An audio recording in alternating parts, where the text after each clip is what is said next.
Silakan Mbak Taris, boleh dimulai.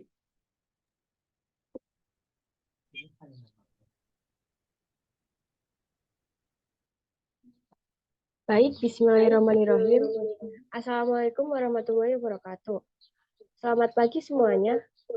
Puji syukur kehadirat Allah Subhanahu wa Ta'ala atas nikmat dan rahmatnya sehingga kita dapat berkumpul dalam acara seminar pada pagi hari ini. Teman-teman, apa kabar?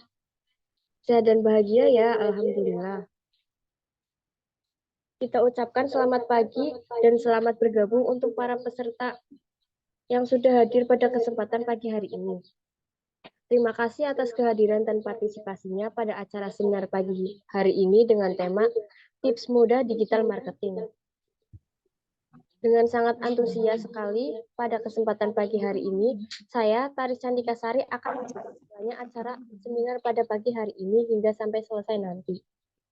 Sebelum memulai, mari kita berdoa bersama-sama sesuai keyakinan masing-masing agar acara ini berjalan lancar dan penuh manfaat.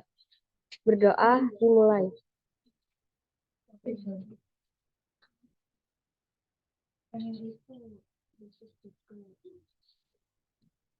Terima kasih. Baik rekan-rekan yang kami hormati, sebelum masuk ke acara inti, izinkan saya memaparkan beberapa informasi teknis untuk Zoom ini. Yang pertama, silakan memastikan bahwa mikrofon dalam keadaan mute selama pemaparan narasumber berlangsung.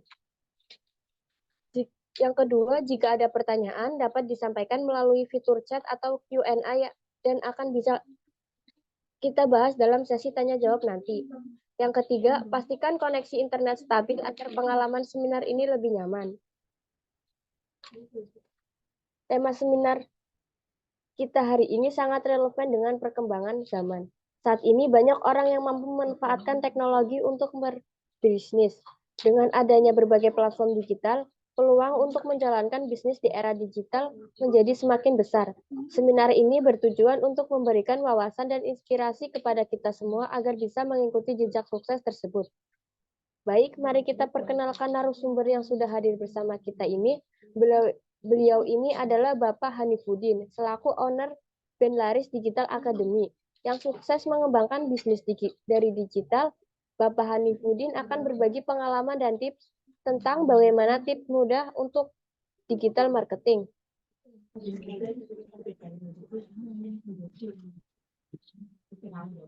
Tanpa berlama-lama, langsung saja kita dengarkan pemaparan dari Bapak Hanifuddin kepada Bapak dan kami persilakan.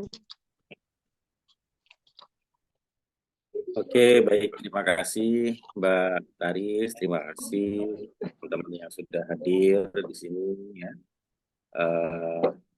Mudah-mudahan libur hari Sabtu ini bisa dimanfaatkan baik untuk senantiasa belajar ya. Sekolah boleh libur, tapi belajar jangan libur ya. Nah, jadi hari Sabtu, hari Minggu dan kapanpun ada kesempatan untuk belajar, kita akan belajar bersama-sama. Bismillahirrahmanirrahim. Assalamualaikum warahmatullahi wabarakatuh. Waalaikumsalam warahmatullahi wabarakatuh. Gimana kabar teman-teman semuanya? Baik, Bapak. Alhamdulillah baik ya. Nah, setelah beberapa bulan ya teman-teman melakukan aktivitas digital marketing dan kemudian hari ini kita melaksanakan project. Nah, ada beberapa hal yang ingin saya sampaikan terkait dengan materi yang berkaitan dengan materi kali ini yang pada dasarnya hampir semua pelaku usaha ya hampir semua pelaku usaha memerlukan ya hampir semua pelaku usaha ini memerlukan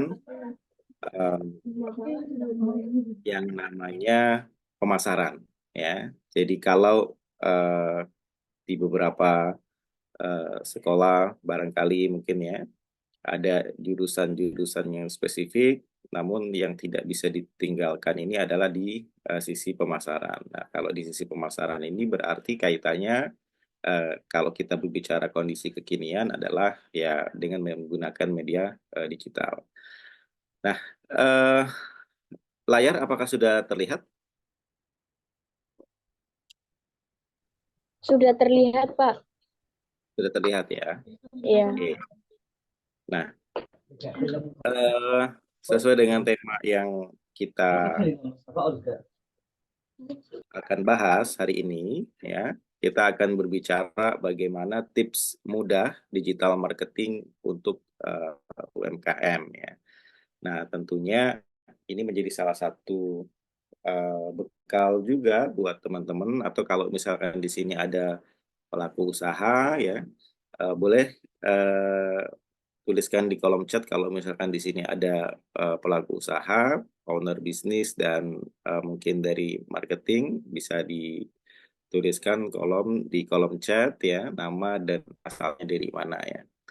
Nah, eh, saya sering kali bertemu dengan para pelaku usaha, dengan baik mereka yang sudah lama ataupun yang baru merintis sebuah usaha. Beberapa faktor, ya, yang menjadi kendala ketika memulai sebuah usaha atau kemudian usaha sudah berjalan, adalah salah satunya di pemasaran, ya.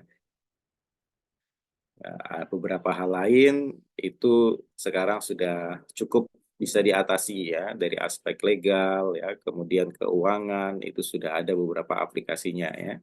Nah, namun eh, seringkali kita sampaikan juga kepada teman-teman, ya, kita kalau mau nyatet keuangan itu paling enak kalau omsetnya gede gitu, atau omsetnya setiap hari ada gitu.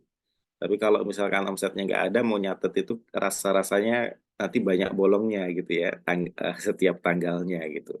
Nah, maka bagaimana strateginya? Strateginya adalah dengan meningkatkan penjualan, ya, dengan meningkatkan omset, ya. Kalau misalkan berbagai upaya produksinya sudah dilakukan, kemudian produknya sudah dibuat sedemikian rupa agar berbeda dengan yang lainnya, maka langkah berikutnya adalah bagaimana strategi optimasi digital marketing untuk meningkatkan penjualan produk-produk UMKM. Nah, ini, ya, kalau misalkan lebih lengkap nanti bisa kunjungi di blog saya di blog.ahifudin.net. Nah, eh, kalau kita berbicara omset, ya, kalau kita berbicara eh, penjualan, maka jangan dilupakan poin pentingnya ini sesungguhnya adalah traffic, ya. Poin penting yang tidak boleh dilupakan oleh pelaku bisnis digital ini adalah traffic. Nah, bagaimana strategi untuk meningkatkan traffic? Nah, apa caranya? Sama, ini adalah dengan search engine optimization atau yang sering disebut dengan SEO, ya. Nah, bayangkan saja kalau kemudian kita punya toko tapi tidak ada orang yang datang, ya. Maka eh, kenal saja tidak, apalagi beli produknya gitu, ya. Nah, maka faktor ini menjadi sangat penting, ya. Jadi kalau kita mau garis besar itu, ya, sesungguhnya eh, baik itu bisnis offline maupun online, itu yang terpenting itu adalah traffic. Sampai-sampai kalau kemudian ada toko yang ingin buka, ya, di sebuah tempat, di sebuah kawasan, itu ada yang sampai-sampai ngantri survei itu, ya, survei, kemudian menghitung ada pejalan kakinya berapa, yang naik motor berapa, atau kemudian mencoba untuk mengamati tokonya kompetitor. Ini toko ini yang keluar masuk ke toko ini ada berapa sih gitu, ya. Jadi itu dihitung betul jumlahnya berapa, visitornya ada berapa, kira-kira kalau saya buka di sini nanti bagaimana gitu. Nah, itu kalau kita bicara offline. Nah, kalau online maka sama, kita juga bisa nanti mengamati kompetitornya, dan kemudian bagaimana caranya agar toko kita nanti bisa rame, ya, trafficnya bisa bagus. Apakah semua traffic yang datang itu sudah pasti akan membeli? Ya belum tentu gitu ya, karena yang pertama orang biasanya ada kalau kita belajar funnel itu kan berarti orang tahu dulu gitu ya. Tahu kemudian nanti penasaran gitu ya. Penasaran kemudian tanya-tanya, tanya-tanya kemudian nanti mencoba untuk beli gitu ya, menawar gitu ya, kemudian beli dan akhirnya jadi pelanggan. Itu nanti di bagaimana kita follow up ya, follow up dari target yang sudah masuk. Jadi yang pertama adalah bagaimana memaksimalkan traffic. Nah, strategi memaksimalkan traffic itu bisa dengan berbagai macam cara ya, bisa berbagai macam cara. Ini yang pertama adalah kita dengan memaksimalkan website ya. Kalau kita bicara memaksimalkan website berarti kita bicaranya adalah search engine optimization. Punya website bagus ya, tapi ternyata trafficnya kok kurang bagus ya, itu sama aja tidak akan berimbas ya pada omset atau penjualan produk kita. Ya, tapi kalau kemudian punya website bagus, dikelola dengan baik, trafficnya juga bagus, nah itu akan sedikit berimbas. Minimal orang sudah mulai banyak yang kenal produk kita. Kalau orang sudah mulai kenal, maka biasanya dia akan penasaran dan ingin mencari informasi lebih detail dengan produk kita. Nah, kalau kita berbicara SEO, coba ketikkan masing-masing nama kalian di search engine. Kira-kira muncul apa enggak ya? Nah, ini kalau kita berbicara nama. Nah, sekarang kalau misalkan kita berbicara nama produknya, ya, produk yang akan kita optimasi. Apakah kemudian ketika orang mencari di Google itu muncul produknya? Nah, kita bicara SEO ini, maka ada beberapa hal yang kita pelajari. Yang pertama adalah SEO on page, yang kedua adalah SEO off page. Ini teman-teman sudah melakukan. Ada 2 tim ya kemarin yang melakukan SEO on page dan SEO off page. SEO on page itu artinya di dalam website kita sendiri, off page berarti di luar website kita. Bagaimana strateginya agar website kita mudah dikenali. Dan kalau kita bicara apa namanya, review gitu ya. Jadi membicarakan tentang kita gitu ya. Jadi nggak apa-apa kita dibicarain gitu ya, dibicarain atau ditulis gitu ya. Itu akan menambah ke tingkat keterkenalan kita. Nah, cuma apa yang ditulis tentang kita gitu ya. Kita ini mau ditulis oleh orang lain itu tentang apanya. Produk kita itu mau ditulis sama orang lain itu tentang apanya.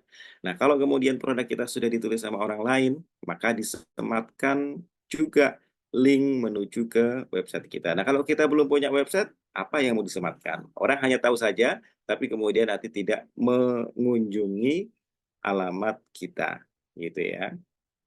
Jadi kita bicara SEO, ada SEO on page ya, kemudian ada off page ya. Nah, di sini muncul nih contohnya kalau dicari Hanifuddin. Nah, ini sudah sangat spesifik kata kuncinya ya. Iya. Sudah sangat spesifik ya kata kuncinya, jadi muncul. Nah, sekarang nanti teman-teman coba cari lagi dan kata kunci apa misalnya. Minimal kalau kemudian kata kunci yang sudah kita masukkan di dalam website kita itu sudah terindeks, nah tinggal kemudian nanti kita optimasi dengan kata kunci yang lainnya. Oke ya. Maka ada beberapa hal yang harus diperhatikan kalau kita ingin berbicara mengoptimasi website kita ya, SEO ya dengan on page ya. Ini tim on page hadir. Yang pertama adalah judul ya, yang kedua adalah deskripsinya, yang ketiga adalah kata kuncinya, yang keempat adalah isinya, dan yang kelima adalah link uniknya ya. Jadi kelima ini harus sesuai ya. Kalau kita menuliskan judul, ada kata kuncinya, maka di deskripsi juga ada kata kuncinya ya. Kemudian kita juga masukkan kata kuncinya di dalam kolom tag ya. kemudian isinya juga mengandung kata kunci, dan kemudian linknya juga nanti mengandung kata kunci. Nah, biasanya kalau kita menggunakan platform-platform yang CMS yang sudah ready itu, permalingnya nanti sudah otomatis mengikuti ya, sesuai dengan judul yang ada, gitu. Jadi ini rumus SEO on page ya, bagaimana kita mempunyai website dan kemudian kita kelola. Nah, kebanyakan para pelaku usaha itu nggak mau ribet ya. Saya pengen punya website tapi nggak sempat ngelolanya karena saya sibuk produksi gitu. Saya punya website tapi gimana caranya ngisi artikel saya nggak tahu bikin kontennya. Nah, disinilah hadirnya Benlaris Digital Academy ya. Kemarin saya sudah ada beberapa eh, perusahaan ya, nanti insya Allah teman-teman nanti akan kita tugaskan ke sana ya, yang sudah fix insya Allah tiga perusahaan ya. Jadi ada lembaga kesehatan ya yang minta, dan juga ada lembaga kursus dan pelatihan yang nanti minta apa namanya dibantu untuk pemasaran digitalnya, dan satu lagi UMKM. Ada 4 berarti kira-kira. Nanti uh, manajer ya, silakan manajer tim ya untuk siap-siap menugaskan kira-kira siapa yang akan bertugas di sana untuk dibantu optimasi digital marketingnya. Nah, ini ya, kesesuaian antara judul, isi, dan deskripsi ya dengan kata kuncinya. Nah, saya sudah menulis juga di dalam sebuah e-book ya, strategi optimasi website dengan Yoast SEO. Nah, Yoast SEO ini adalah salah satu plugin yang bisa kita masukkan di dalam website yang menggunakan WordPress ya. Jadi parameter-parameter apa namanya, parameter-parameter yang tepat yang bisa menjadikan konten kita itu nanti akan semakin mudah diindeks oleh mesin pencari ya. Di sini ada ya, nanti bisa diakses di maubelajar.com ya. Nah, kemudian yang kedua adalah SEO of page ya. Nah, kalau kita berbicara SEO of page ya, maka kita bicaranya adalah link building ya. Kemudian ada juga kita melibatkan misalkan sosial media ya, atau kemudian kita bicara branding ya. Nah, teman-teman, kalau kita berbicara link building itu sebetulnya bukan hanya satu website yang mempromosikan website kita gitu ya. Atau kemudian nanti satu website, jadi kalau kita berbicara link building itu nanti ada tier 1, tier 2, tier 3. Misalkan website pertama itu nanti dikupas oleh website di bawahnya ya. Kemudian website di bawahnya dikupas lagi oleh website di bawahnya lagi. Jadi akan ada semakin kuat ya, sehingga nanti akan bisa mempengaruhi penilaian dari websitenya itu. Nah, kalau sudah begitu, maka ini yang kita lakukan secara organik gitu ya. Kalau kemudian nanti sewaktu-waktu kita pengen lakukan iklan, itu akan juga semakin terbantu ya. Jadi kalau kita bicaranya hanya tergantung dengan iklan, maka bisa jadi kalau kita tidak iklan, maka omsetnya juga menurun. Tapi kalau kemudian kita lakukan dua-duanya, baik secara organik maupun kemudian secara berbayar, maka di sini nanti akan bisa dapat dua-duanya ya. Iklan itu untuk menambah ya. Kemudian kalau kita berbicara organik masih tetap dapat trafficnya, dapat kunjungannya. Nah, kemudian yang kedua kita juga bisa share ya artikel-artikel kita di sosial media ya. Misalnya sekarang tidak sedikit situs-situs berita ya yang kemudian nanti membuat potongan-potongan berita dengan judul-judul yang menarik kemudian di-share di media sosial. Dalam rangka apa? Dalam rangka juga untuk mendapatkan traffic gitu ya. Jadi kalau kita berbicara tadi, bagaimana sih orang tahu produk kita? Ya traffic, ya banyakin traffic. Apalagi kalau kemudian kita nanti sudah riset, trafficnya itu sesuai dengan target market kita.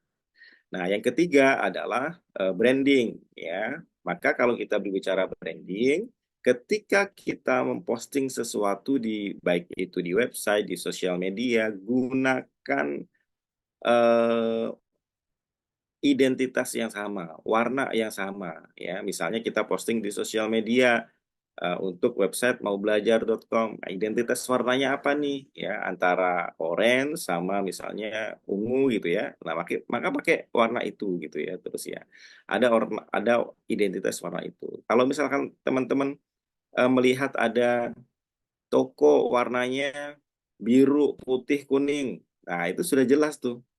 Wah, mampir nih ya, di sini ada es krim ya. Kita nanti bisa ngadem dan lain sebagainya gitu. Jadi identitas warnanya jelas. Nah, sehingga kalau kemudian brandingnya ini juga sudah kita mainkan, orang kenal, sudah tahu siapa, oh iya, mau cari kita itu juga nanti akan lebih mudah gitu ya. Nah, kita bicara SEO page. Nah, beberapa hal yang perlu diperhatikan kalau kita eh, mencoba untuk mengoptimasi ya dengan menggunakan strategi SEO ini adalah atau kemudian kita kalau bicara di sosial media berarti ada ini lambang apa ini?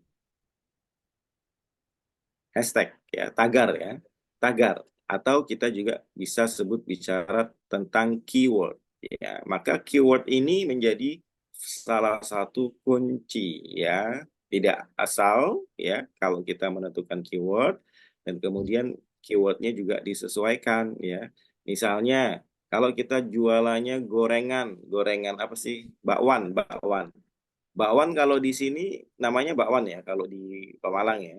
Tapi belum tentu kalau misalkan di Jawa Barat. Jawa Barat tuh namanya apa sih? Bala-bala ya, gitu ya. Ada yang dari Jawa Barat ini. Ya.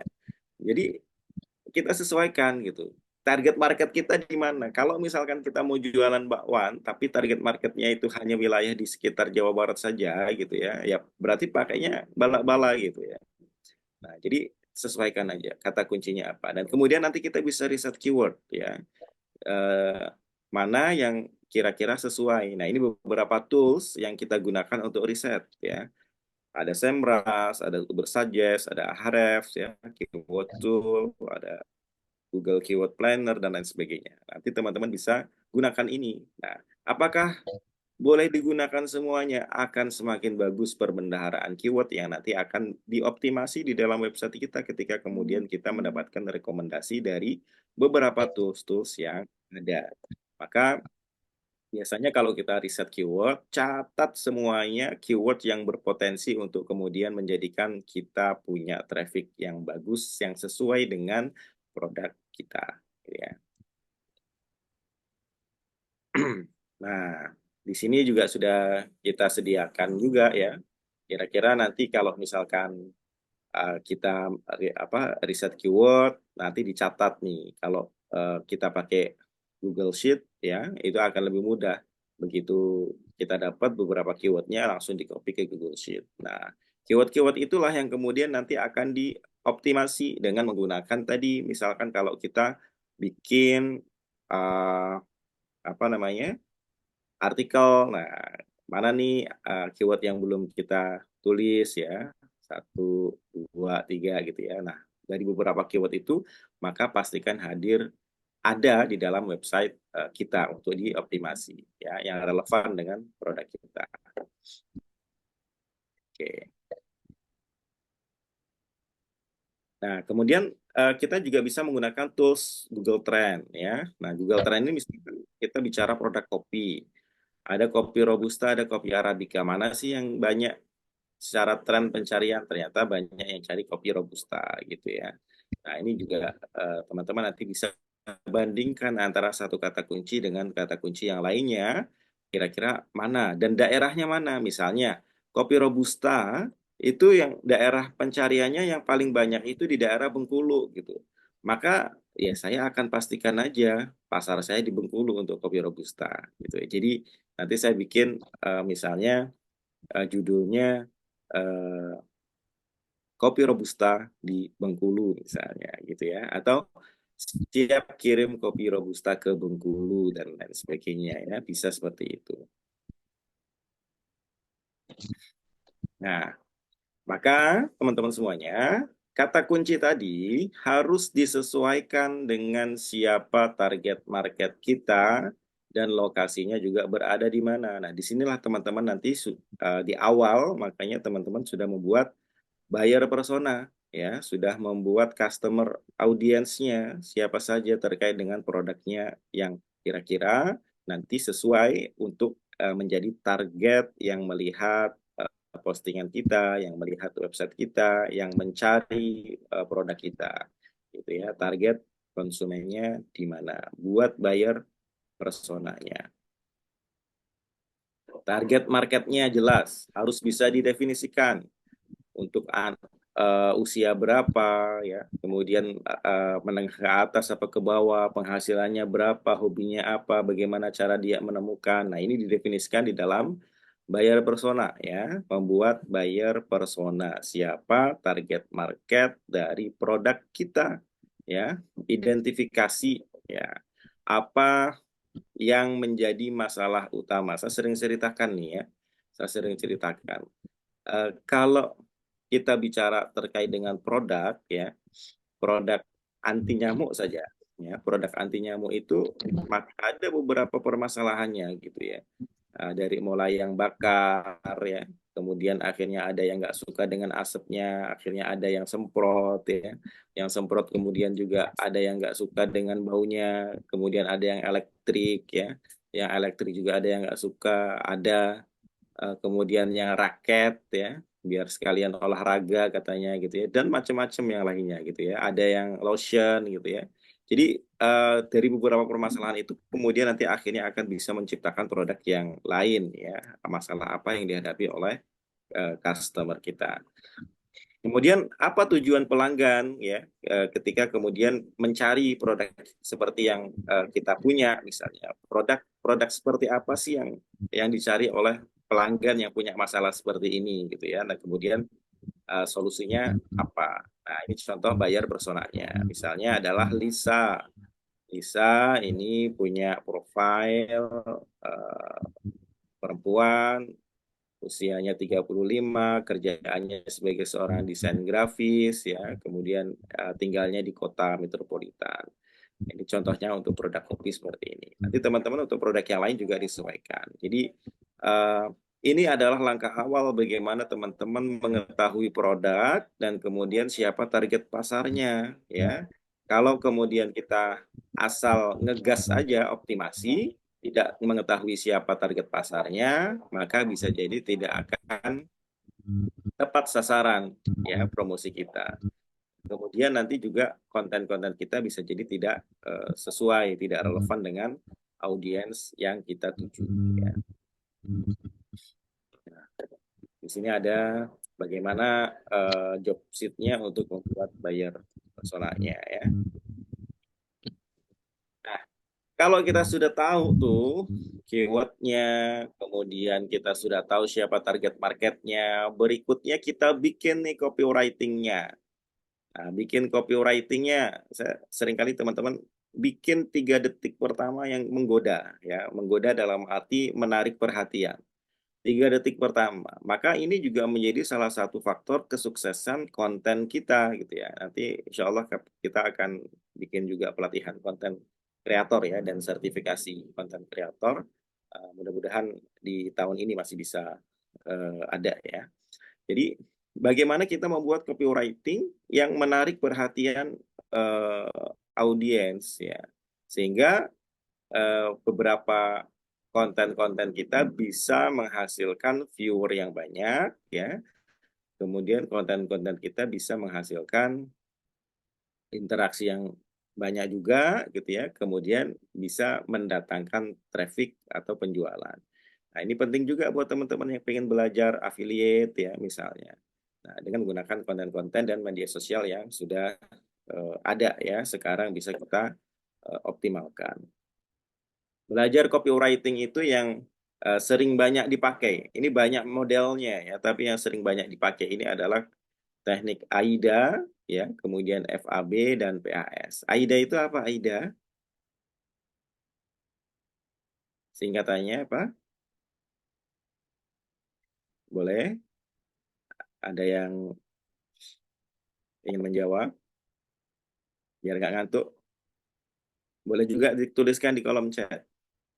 Apa AIDA itu? AIDA itu bumbu cabai. Ya. AIDA. Siapa yang tahu AIDA itu apa? Attention, interest, desire, dan action. Wah, Bu Irma. Ini Bu Irma dari Depok ya, Bu ya? Wah, luar biasa nih, Bu. Terima kasih, Bu, sudah hadir. Ya. AIDA. Ya, attention, interest, desire, and action. Ya, ini gaya penulisan ya, copywriting yang kemudian nanti kita bisa coba untuk diterapkan di website kita ataupun di media sosial kita. Kemudian yang kedua ada FAB. Apa itu FAB? FAB. Wah, fabrication plan. Siapa ini? Mbak Natasha ya. FAB ya. Ayo apa yuk? FAB itu apa yuk? FAB.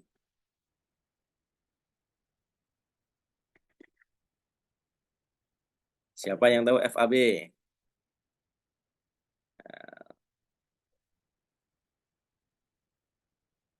FAB ini adalah ya fitur, advantage, and benefit. Yang ditampilkan ini adalah keunggulan-keunggulan dari produk kita. Ya, makanya kita perlu tahu nih produk kita itu keunggulannya di mana gitu ya.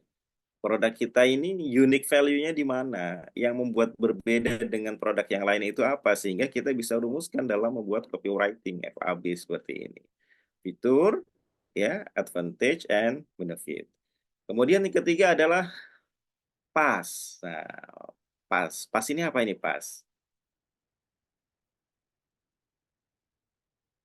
Apa itu pas?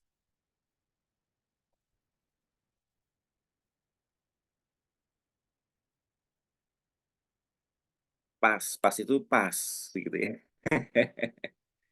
Penilaian akhir semester, oke. Mbak Olga nih, penilaian akhir semester nih ya. Kira-kira mau dapat nilai berapa nih Mbak Olga nih nanti? Ya, oke. Siapa lagi? Apa itu pas? Ya, pas-pasan Pak, kayak akhir bulan ini Pak. Gitu. Oke. Nah, pas itu adalah problem, ya, agitate, and solution, ya. Jadi masalahnya apa, kemudian dibesar-besarkan masalahnya, dan kemudian dikasih solusinya. Ya, contohnya kalau misalkan target market atau produk kita misalnya ini yang sering kita temui nih. Produk kita adalah produk skincare ya misalnya atau krim gitu ya. Nah, itu biasanya permasalahan tuh masalahnya jerawat gitu kan. Nah, kemudian ditakut-takuti ini kalau itu bisa jadi flek hitam gitu ya. Nanti biaya operasinya lebih mahal ya. Nah, kemudian dikasih solusinya kasih produk kita misalnya gitu ya. Jadi dibuat lebih apa ya dramatis. Jadi kalau misalnya kita bicaranya lembaga pendidikan misalnya, tahu nggak kamu kalau sekarang ini jumlah pengangguran semakin tinggi. Wah, itu masalah tuh ya. Pengangguran di Indonesia ini jumlahnya semakin banyak. Belum lagi ya, setiap tahun itu ada lulusan baru dari SMK gitu ya, yang juga sama-sama mencari pekerjaan. Belum lagi ketemu dengan orang-orang yang sudah lama bekerja, yang sudah punya pengalaman, dan kemudian akhirnya dia melamar di di perusahaan baru. Itu jadi tambah saingan kan. Nah, kasih solusinya. Bagaimana agar kamu punya nilai jual yang tinggi? Ya, yuk ikut pelatihan soft skill and hard skill dari kami. Misalnya seperti itu ya. Jadi eh, salah satu metode bagaimana kita mengenalkan produk kita gitu ya. Nah, kenapa kemudian kita perlu mengolah kopi, mengolah kopi ya. Kita perlu copywriting Ya, karena apa? Karena kita tahu sendiri kalau kemudian kita langsung tawarkan dengan metode hard selling, itu orang sudah langsung skip. Betul nggak? Ya, orang baru lihat gambarnya aja sudah skip gitu kan. Tapi kalau kemudian cerita-cerita ini ada latar belakangnya, ada historinya yang jelas ya, kemudian kok menarik perhatian, orang jadi akan semakin penasaran. Jadi tugas kita itu hanya membuat orang penasaran dan kemudian membuat orang mencari kita. Wah, gitu ya. Asik ya kalau kemudian nanti orang penasaran, orang mengejar-ngejar kita, ngejar kita bukan bukan bukan buat nagih utang, tapi ngejar kita buat beli produknya gitu ya, dikejar omset dari internet gitu ya. Insyaallah. Nah, maka kalau kita sudah tentukan tadi apa sih isi kontennya, copywriting-nya, jangan lupa divisualisasikan. Divisualisasikan dengan desain konten yang menarik. Sekarang sudah banyak sekali, nggak perlu belajar Photoshop, nggak perlu belajar Corel Draw ya. Sudah disediakan berbagai macam tools di dalam HP kita. Kita nggak usah beli DSLR ya, kamera-kamera yang besar sudah ada di dalam HP kita. Jadi langsung foto, langsung diambil. Dan bahkan teman-teman sudah terbiasa membuat konten-konten yang menarik ya, yang diupload di Moubelajar.com. Jadi teman-teman, eh, bagaimana kita menerjemahkan ya copywriting kita ke dalam visual design yang membuat orang tertarik gitu, yang membuat orang akhirnya juga semakin penasaran. Nah, ini ya, jadi pastikan kita mengambil apa namanya bahannya, fotonya ya, kita ambil apa namanya foto produknya gitu ya misalnya. Kemudian kita juga buat perencanaan kontennya. Nah, ini tim konten sudah ready ya, bagaimana merencanakan kontennya, kontennya apa saja, kemudian konten pilarnya seperti apa, jangan selalu promosi gitu ya. Ada aspek edukatifnya, ada aspek hiburannya, ada aspek tanya jawabnya, ada guyonnya, ya sehingga tidak bosan ya. Nah ini kadang-kadang sering kita lihat nih teman-teman yang upload di WA ya sampai kemudian kayak benang jahit ya di statusnya itu kan. Jadi sudah lingkarannya itu sudah kayak kayak benang ya. Jaraknya cuma berapa mili gitu ya. Nah, kalau isinya bisa menarik perhatian, itu akan lebih bagus. Tapi kalau kemudian isinya justru hard selling ya, foto-foto yang ketika dilihat kok nggak menarik gitu ya, itu sudah nggak jadi gitu ya. Sama seperti ketika kita membuka website, websitenya lama gitu ya. Nah, ketika websitenya lama, maka ya akan di-back aja gitu ya. Nah, kemudian tadi ketika kita memvisualisasikan, jangan lupa brandnya ya, bagaimana kemudian kita tetap menggunakan kaidah identitas warna ya boleh dilupakan sehingga ketika harapannya teman-teman sambil buat konten kemudian sambil mengenalkan brand atau membangun brand awareness ya. Meskipun kita tahu bahwa brand itu tidak hanya sekedar visual ya, brand itu juga bisa bagaimana rasa ya, bagaimana pengalaman dan lain sebagainya. Namun setidaknya ketika kita sudah memiliki identitas warna yang jelas, logo yang jelas, itu nanti akan semakin memudahkan orang untuk mengenali kita ya. Nah, berikutnya, bagaimana cara mudahnya UMKM bisa promosi atau bisa meningkatkan penjualan dengan digital marketing itu dengan optimasi media sosial. Nah, dari sekian banyak, itu insya Allah gratis semuanya ya. Dari mulai website kita bisa bikin yang gratisan ya. Dari mulai kemudian tools yang dipakai untuk riset itu bisa pakai yang gratis ya. Kemudian bagaimana kita membuat desain, kita bisa menggunakan yang gratis ya.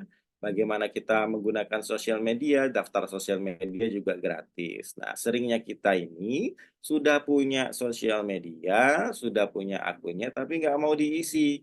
Sehingga kemudian akhirnya hanya punya saja dan kemudian tidak membantu kita untuk meningkatkan penjualan.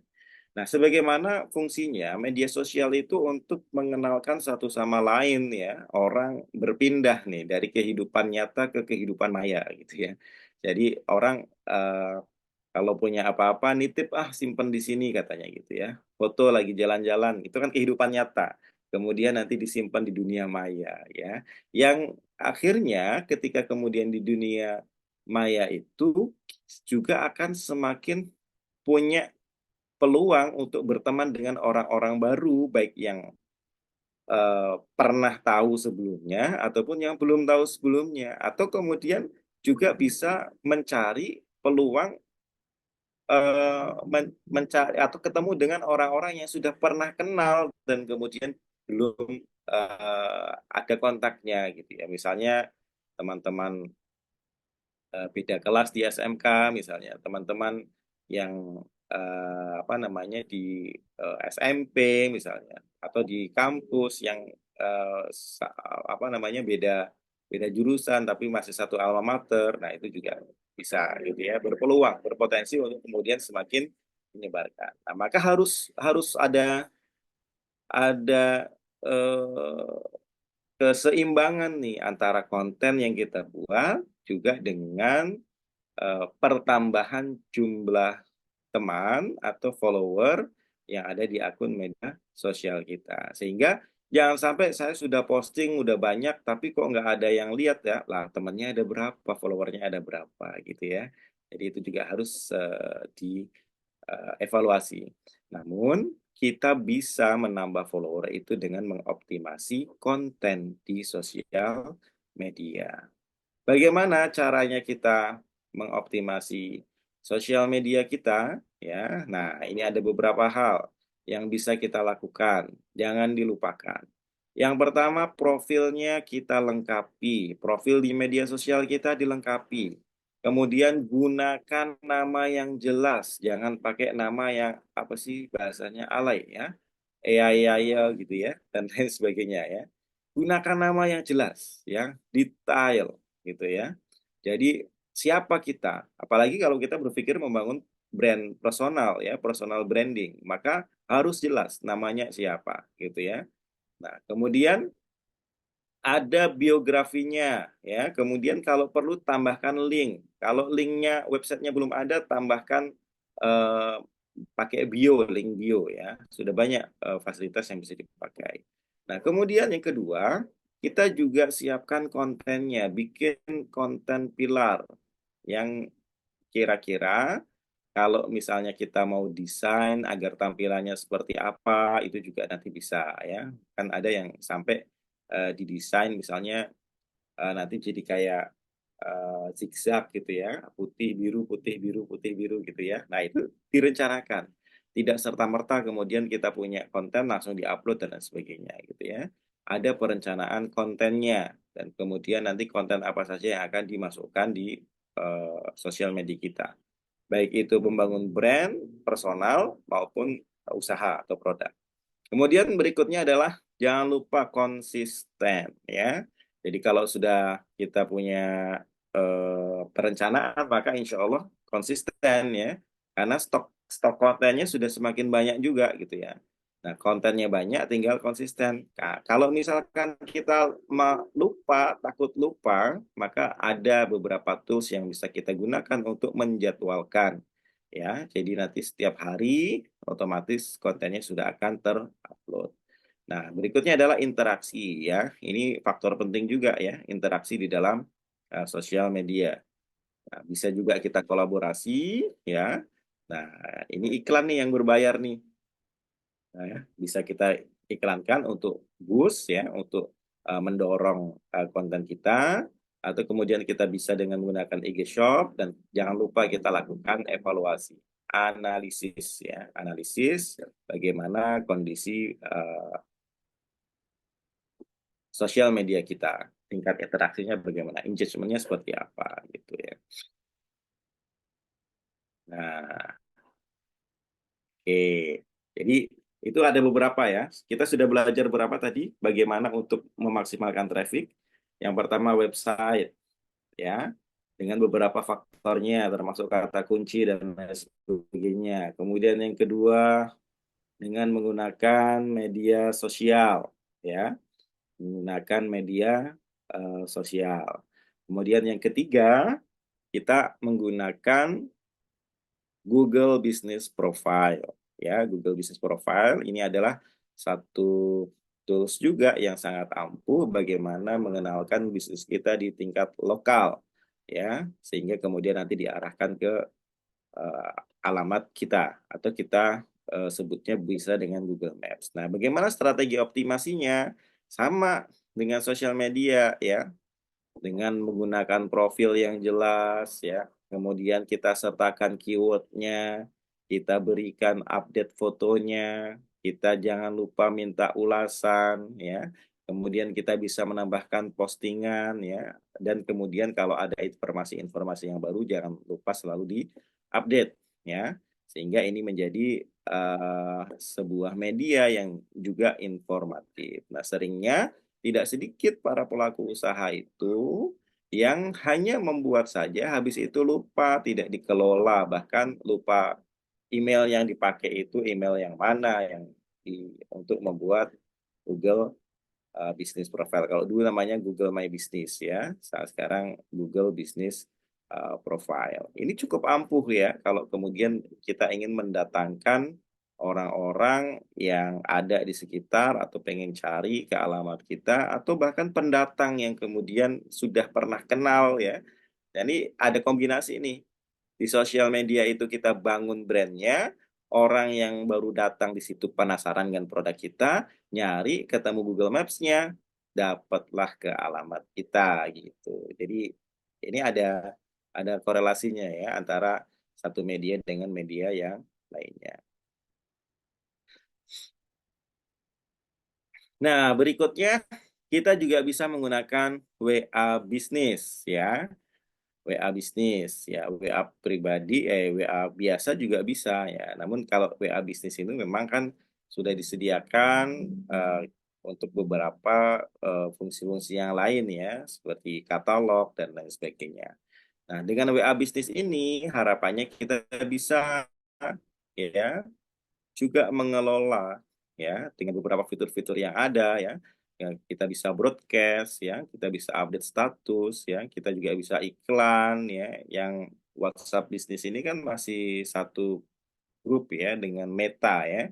Sehingga ketika kemudian kita bisa menggunakan WA bisnis itu kita bisa iklan juga di Meta ya. Kita bikin katalognya ya, kita bikin pesan auto replay, label, statistik dan lain sebagainya. Nah, WA ini juga tidak berhenti di sini ya. Ada beberapa tools-tools lain tambahan yang bisa kita manfaatkan ya. Misalnya kalau kita pengen broadcast dengan custom nama gitu ya. Kita pengen broadcast dengan apa namanya, memanggil nama pelanggan kita, orang yang sudah pernah bertanya-tanya, kita follow up. Nah, itu ada tools-nya, pakai WA Sender bisa ya. Nah, kemudian ada lagi yang lainnya ketika orang order ke website kita, kemudian sudah otomatis notifikasinya bukan hanya lewat email, tapi juga lewat WA.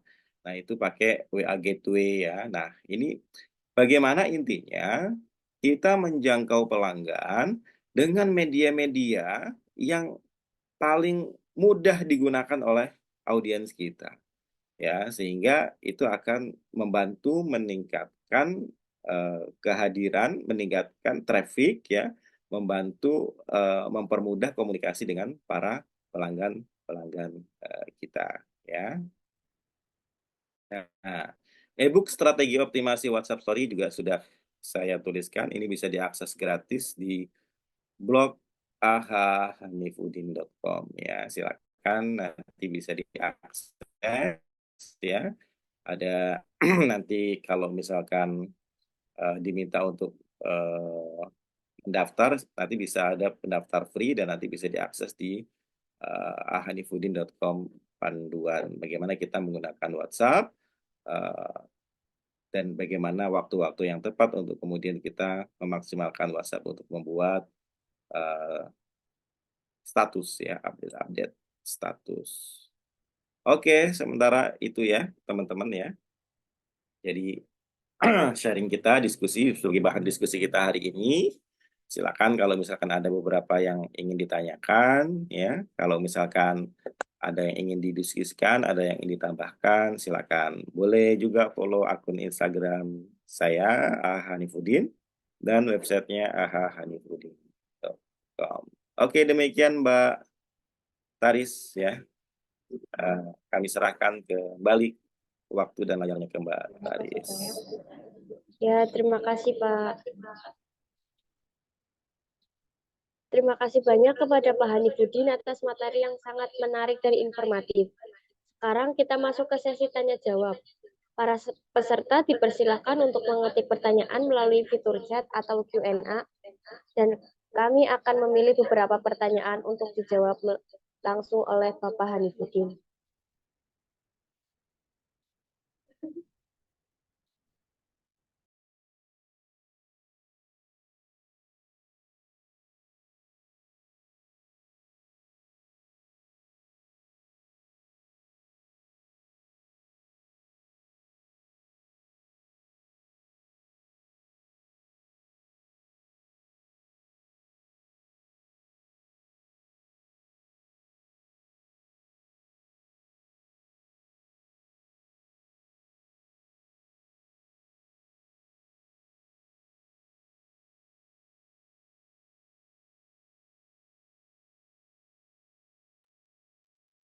Izin bertanya Pak Hanif.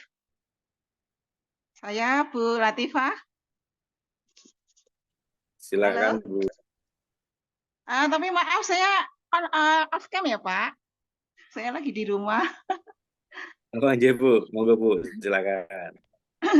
Mohon maaf Bapak, saya ikut nimbrung ya Pak. Ini Pak, saya kan kemarin-kemarin kan ya termasuk ini anak yang sedang ikut diklat ya. Kita belajar bareng tentang Google profil bisnis. Terus kemudian ya itu saya sudah ya kita sudah belajar bareng, cuman memang ada beberapa hal yang tidak sempat dilengkapi ya Pak, kayak misalnya tentang pengiriman ya Pak, tentang pembayaran itu kita memang belum sempat dilengkapi yang itunya.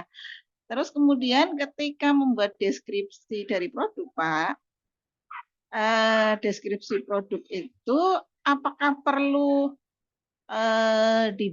ditambahi semacam ada hashtagnya atau mungkin cukup dengan menggunakan kata kunci aja yang ada di kata kunci dari produk itu, supaya nanti ketika di pencarian di Google itu toko yang kita buat itu akan muncul di awal Pak, atau ya apa biasa aja atau gimana gitu Pak, supaya ketika orang mencari produk ya itu akan muncul toko kita di pencarian pertama Pak. Itu gimana caranya ya Pak ya? Kayak kemarin saya sebenarnya saya juga seperti yang disampaikan Pak Hanif, saya juga kayak anak-anak saya buka toko di Google, tapi ya itu enggak saya kelola Pak. cuman saya isi produk, deskripsi, harga ya. Tapi enggak saya kelola, cuman dilihat-lihat, tunjukin ke siswa itu aja. Hanya niatnya belajar, tapi sebenarnya kalau diseriusin ada beberapa dari siswa yang katanya di chat sama customer itu ada, malah siswanya malah bingung, Bu, ada yang ngechat ini gimana Bu? Saya ngomongnya gimana gitu, anak-anak kayak gitu. Nah, terus kan saya tanya lah, kamu mau serius mau bisnis apa enggak? Kamu pengen dapat cuan apa enggak? Gitu. Enggak Bu, niatnya kasih tugas Bu, ngerjain tugas. Itu anak-anak kebanyakan kayak gitu Pak. Nah, ini gimana caranya supaya Google My Business itu efektif gitu loh Pak? Apa memang di deskripsi produknya itu memang Tadi yang saya tanyakan harus pakai hashtag atau terus dengan deskripsi produk yang sesuai apa adanya atau gimana supaya ketika dilakukan pencarian itu toko kita itu muncul di termasuknya di bagian pertama gitu Pak. Kebanyakan ketika mencari produk Pak, yang muncul itu adalah produk-produk yang ada di toko di marketplace Pak. Kebanyakan kayak gitu Pak. Nah itu yang saya tanyakan Pak. Sebelumnya terima kasih. Assalamualaikum warahmatullahi wabarakatuh. Waalaikumsalam warahmatullahi wabarakatuh. Baik, terima kasih Bu Latifah ya. Langsung ya, Mbak Taris ya. Oke, jadi sama ya, seperti yang tadi saya sampaikan, bahwa setiap media itu sudah memiliki beberapa ketentuan-ketentuan sendiri, ya, interface sendiri ya.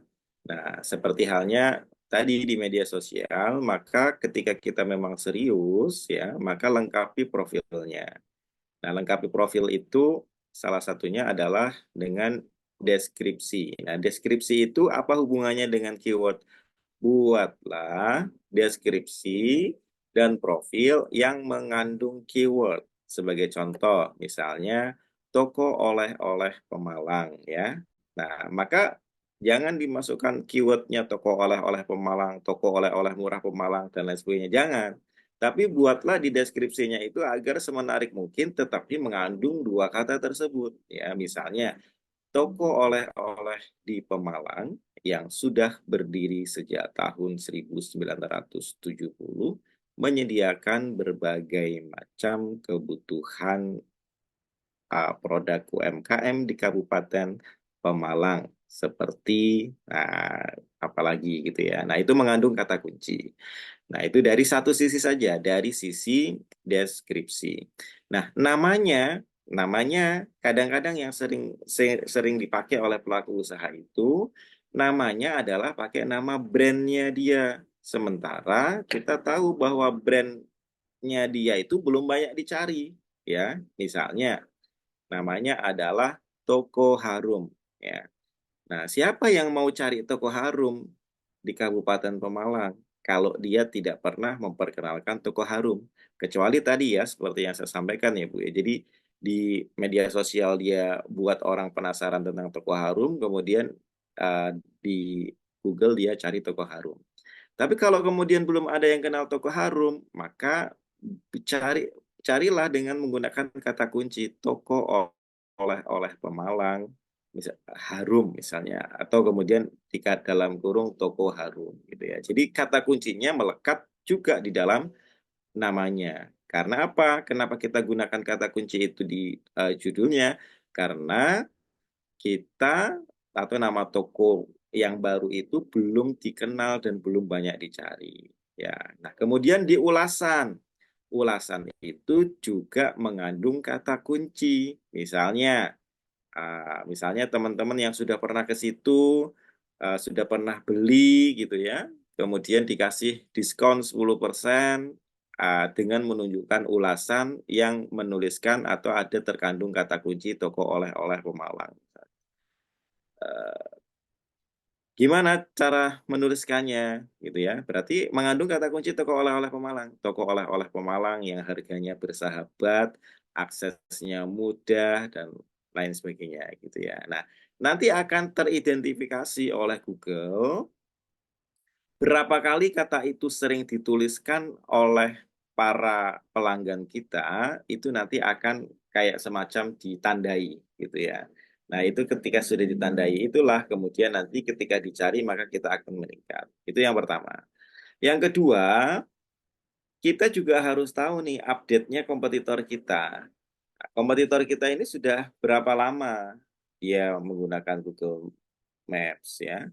Kemudian update-nya seperti apa? Kalau kemudian strateginya kita untuk mengejar kompetitor kita agar bisa naik, maka kita harus melakukan lebih dari apa yang dipunyai ya atau sudah dimiliki oleh kompetitor kita. Dan kemudian kita harus melakukan yang berbeda juga dengan mereka. Jadi ada foto-fotonya diupdate ya. Kemudian kita bikin postingan informasi-informasi terbaru. Karena Google Maps itu juga hampir sama, kita bisa mengupdate informasi-informasi layaknya kita punya website sendiri ya. Beberapa foto-foto bisa kita tambahkan di sana. Mungkin gitu ya Bu ya.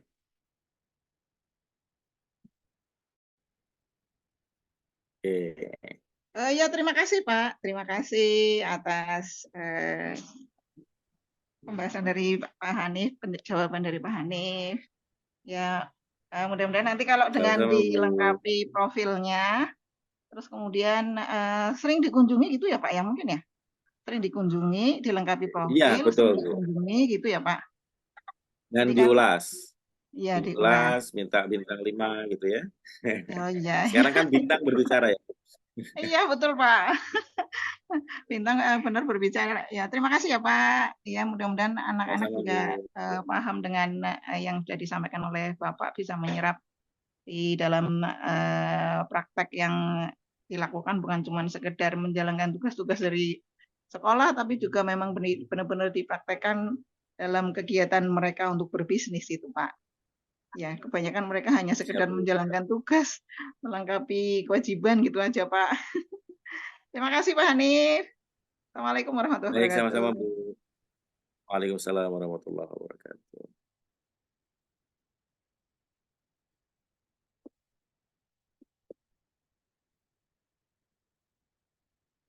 Oke, ada pertanyaan lagi. Ini ada pertanyaan di chat ya, Bu.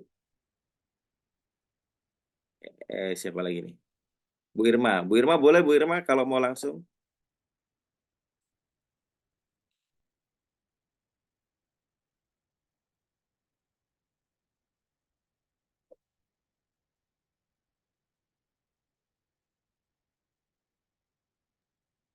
Assalamualaikum Pak. Waalaikumsalam warahmatullahi wabarakatuh. Itu Pak, Siap Bu. itu Pak pertanyaan saya di chat, kan saya usaha kuliner, kue gitu. Cuman kalau saya kan udah lama pakai IG, tapi belum pernah ada yang apa namanya jadi kebeli gitu maksudnya. Hmm. Kalau dari Google Maps sama WhatsApp bisnis, alhamdulillah banyak tuh yang apa akhirnya beli terus jadi pelanggan. Nah kalau saya misalnya di IG, TikTok atau YouTube bikin konten resep gitu, kira-kira pengaruh nggak Pak ke penjualan gitu? Oke, itu aja Bu. Nah, itu dulu. Ya, nah itulah kenapa kita perlu belajar konten pilar ya, Bu Irma ya. Jadi konten pilar itu adalah eh, beberapa kategori konten yang sudah akan kita rencanakan untuk mengisi sosial media kita ya atau media kita dengan tujuannya membuat audiens kita itu nggak bosan ya. Nah, Ya, coba bayangkan kalau misalkan Ibu punya IG isinya promosi produk terus gitu ya. Atau posting Facebook isinya produk terus. Kira-kira apa yang akan terjadi gitu ya. Lalu pertanyaannya gini, kalau kita di sosial media personal ya misalnya, antara konten jualan hard selling dengan konten kegiatan kita, paling banyak disukai yang mana, Bu? apa Pak? Gimana Pak? Konten Konten ringan, konten kegiatan kita dengan konten eh, jualan, lebih konten banyak ringan. interaksi yang mana? Yang ringan ya, Bu ya. Heeh. Ya, itulah fungsinya. Jadi makanya kalau menurut saya sangat berpengaruh, apalagi Ibu usahanya adalah aneka kue. Maka dengan resep-resep bikin kue gitu ya, atau cara memilih bahan kue yang halal, sekarang kan lagi bagus nih kan, lagi apa namanya tren halal kan, gitu kan, yang sudah mendapatkan sertifikat halal dan lain sebagainya gitu. Jadi itu sangat bagus. Nah, itu yang pertama. Tujuannya adalah untuk membuat orang atau audiens kita tidak bosan. Yang kedua, kalau kontennya menarik, kita posisikan diri kita sebagai seorang yang ngelihat konten deh. Kalau kontennya menarik atau kemudian lucu gitu ya, atau berbeda dengan konten yang pernah ada, kita pengen share nggak ke teman kita? Iya, Nah, kalau sama saya. kemudian konten kita yang di-share sama orang lain, ya, jadi kalau kita bicaranya konsep FYP, ya, itu begitu, Bu. Jadi konten yang sudah kita buat dilemparkan ke misalnya 200 orang, 200 orang itu ngelihat dari awal sampai selesai, disukai, kemudian disimpan, di-share, Iya. itu maka konten kita akan dilemparkan lagi ke 200 orang lagi. 200 orang itu suka juga, itu nanti konten kita akan dilemparkan lagi. Nah, makanya jangan kaget kalau kemudian konten kita bagus ya, kemudian banyak dilihat, itu nanti tiba-tiba FYP dilihat sama 1 juta orang gitu ya. Ya, bayangkan aja trafiknya nanti ada berapa. Nah, dari pengalaman kita, dari satu konten saja, ya, satu konten saja misalnya di TikTok atau di IG yang dia bisa, apa, di IG itu berarti di Reels ya, Iya. dia bisa menyumbang viewer yang cukup banyak, maka biasanya ada prosentase follower yang mengikutinya gitu. Ya paling tidak misalnya 10%-nya gitu ya. Atau kemudian 20%-nya itu akan semakin berpotensi menambah follower kita gitu. Apalagi kalau kita bicaranya adalah orang yang tertarik dengan konten tersebut, berarti itu menjadi target kita, Bu, ya, dan kontennya sudah sesuai, sudah fun dengan kue gitu ya, makanan gitu ya. Itu sudah bagus. Menurut saya itu Bu Irma ya. Iya, iya. Siap, Pak. Terima kasih banyak ya, Pak Hanif. Oke, sama-sama Bu.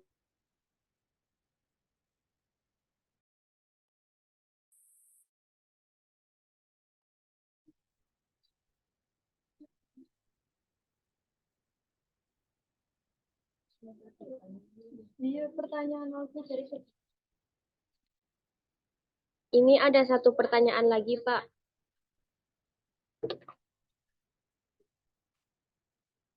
Oke, ya. Pertanyaannya, bagaimana cara menjaga konsisten branding di berbagai platform digital? Oke. Bagaimana cara menjaga konsistensi branding ya? Nah, yang pertama yang paling mudah, tentukan identitas warna. Ya, saya ingin tunjukkan nih. Saya ingin tunjukkan ada sebuah YouTube ya, yang dia pakai identitas warna yang dari awal sampai akhir sama gitu ya. Di mana-mana warnanya sama gitu. Ini contoh kalau kita menggunakan ini ya, Blippi. Ini biasa tontonnya anak-anak nih ya. Kelihatan nggak? Oke.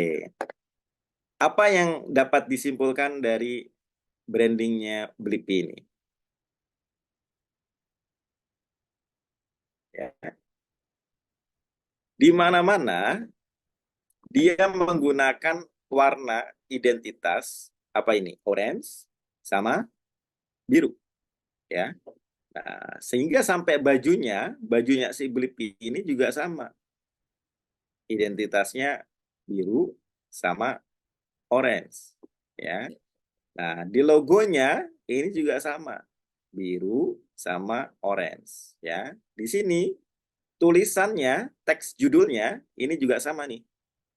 Biru, putih, orange. Ya. Nah, contohnya begini nanti ya. Ini kalau kita bagaimana brandingnya kita itu bisa diterapkan di setiap sosial media. Jadi gunakan unsur identitas warnanya yang menyerupai warna dari logonya. Ya, ini contohnya nih ya. Biru, kemudian ada orange, ada putih. 3 unsur ini.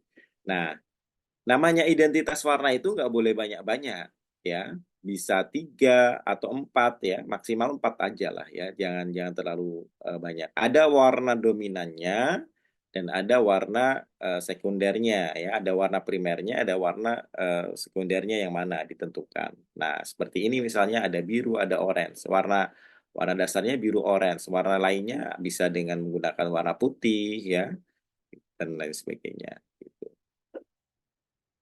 Gitu ya contohnya ya. Jadi unsur-unsur bagaimana kalau misalkan kita mencoba menerapkan branding ya dari sisi warna. Sehingga kalau misalkan orang belum membaca postingan kita tapi sudah lihat warnanya, wah ini postingan dari LIPI ini gitu ya. Wah ini dari mau belajar nih, warnanya ungu sama orange misalnya seperti itu gitu ya. Jadi ini sekaligus nanti masukan buat tim konten ya. Bagaimana kemudian nanti menerapkan uh, warna, unsur warna dari setiap konten-konten yang dibuat.